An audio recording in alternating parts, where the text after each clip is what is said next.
What's up YouTube? This is Andrew from Team Blacktop White Joe here. Today I'm bringing you my March 2021 Yu-Gi-Oh! Banlist prediction video.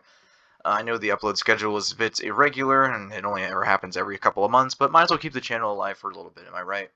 The March 2021 Banlist is supposed to come out, or will be released no sooner than March 1st, which is about a little bit less than a month away. Right now it is February 4th, I believe, so let's get into it right now.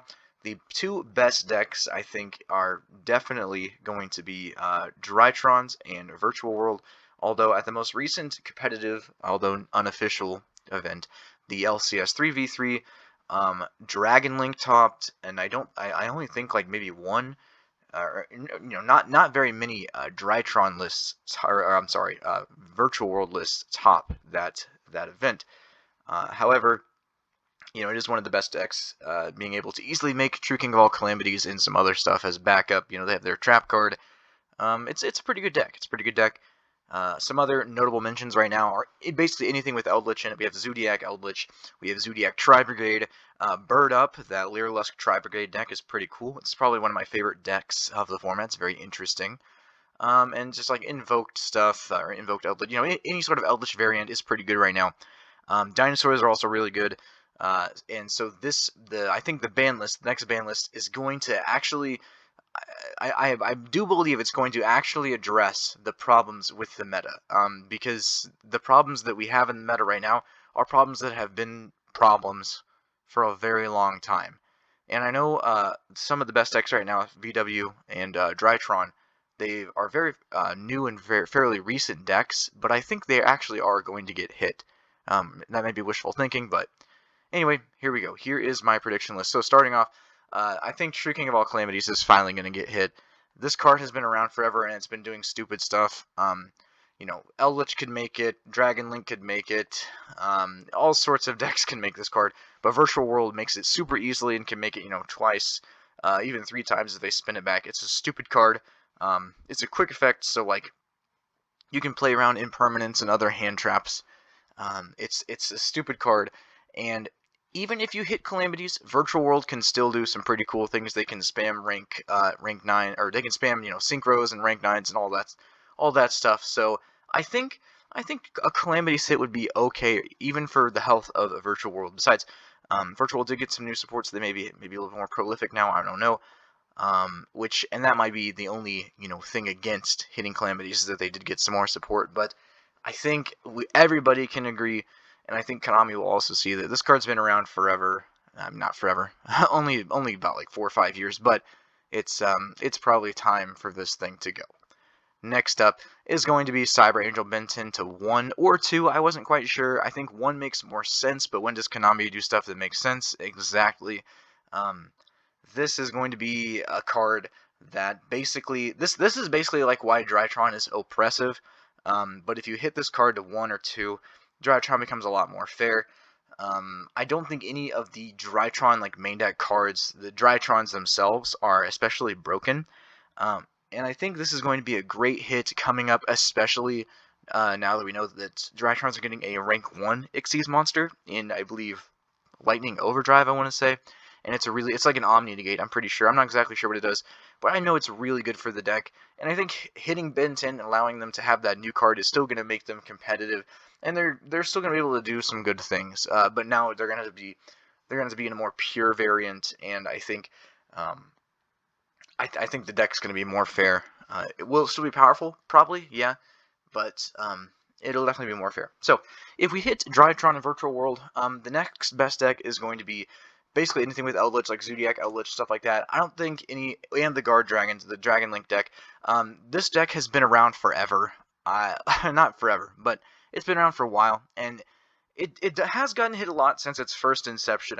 Some of its first, the first version of the Dragon Link deck, if I had to make a claim as to what that would probably, in my opinion, be the Crusadia Guard Dragon deck. It's had many hits since then. It's gotten Eclipse Wyvern banned. It's got the 2 baby Chaos Dragons limited. It's got a Garpain banned. What else did it get hit? It didn't really get. I mean, it kind of got Colossus hit, but Thunder Dragons also abused Colossus. But basically, this deck This deck is stupid good, or was at one point. It's kind of fallen from grace, but it's still very powerful. And I think because it's been around so long, and because most of the stuff is pretty easy to get a hold of, like nothing is terribly expensive or high rarity, Konami has a good excuse to hit this one with the banning of Garb Dragon LP. Is it necessary?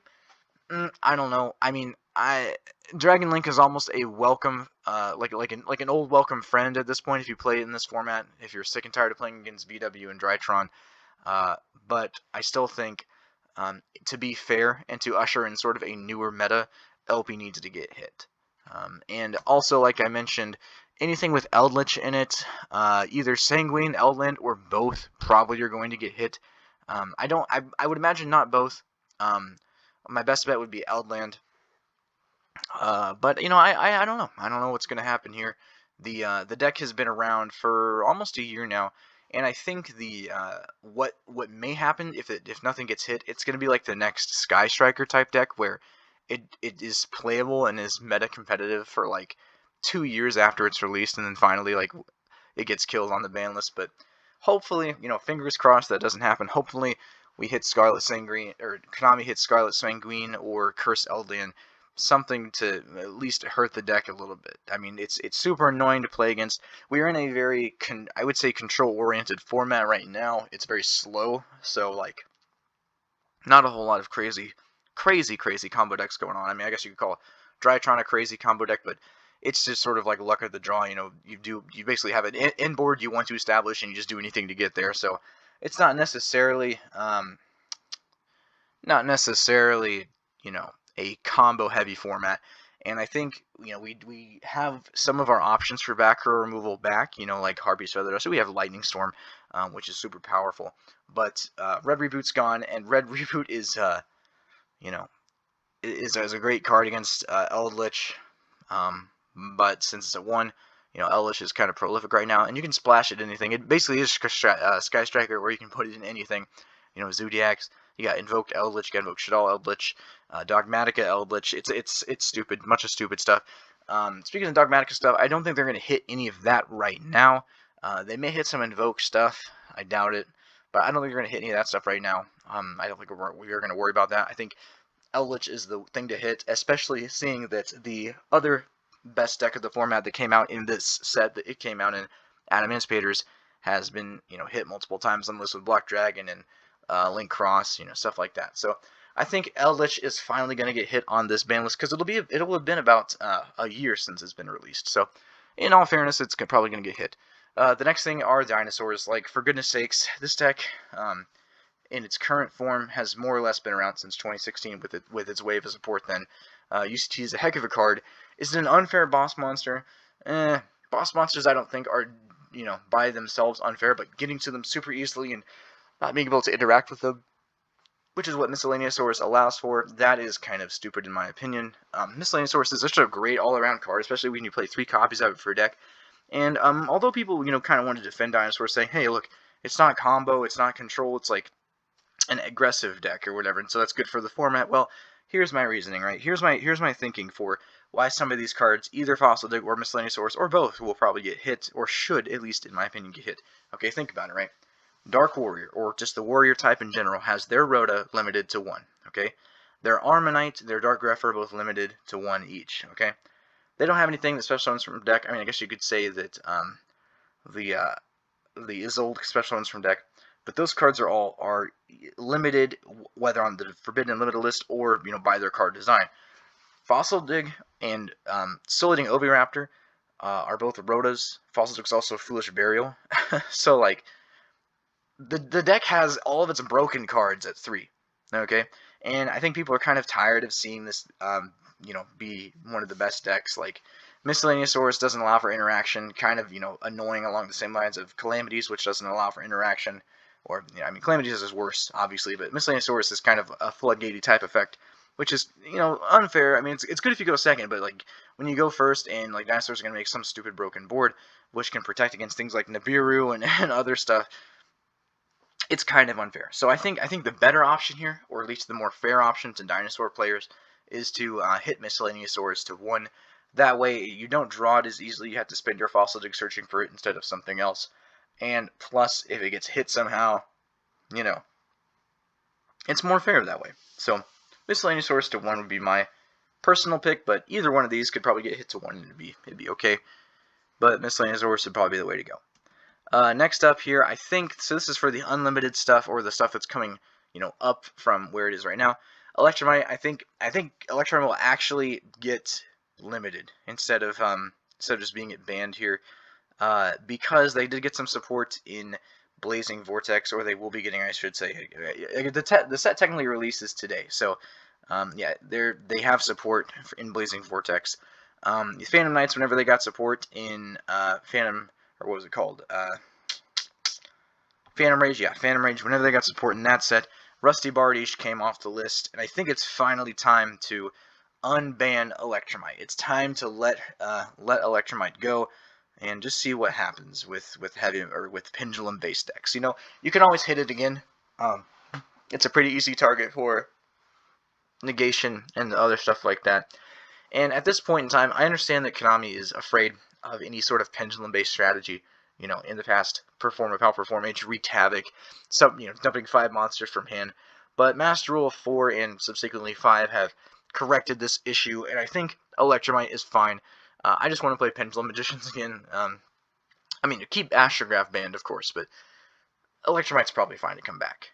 What else? Well, Red Eyes Darkest Metal Dragon, I think this is probably a next logical step. It's going to go to 2 copies per deck. Think about it, its summoning and its revival effects are both hard once per turn.